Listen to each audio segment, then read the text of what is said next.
this next one. This is huge.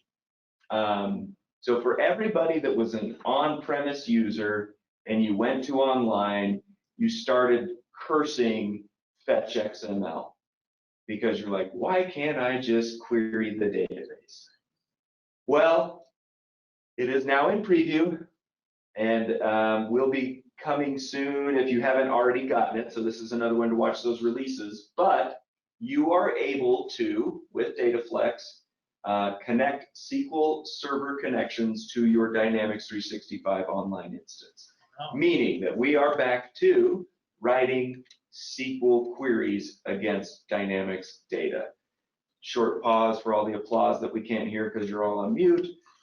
But in all seriousness, this has been long overdue. It is, something that is, just as good as strawberries and ice cream and nerds and computers, right? Getting SQL back with Dynamics is a reunion we've all waited for. Some of the filtering that's available, or some of the operations, I should say, are your common filtering: unions, joins, standard, give me counts, maxes, all those types of things.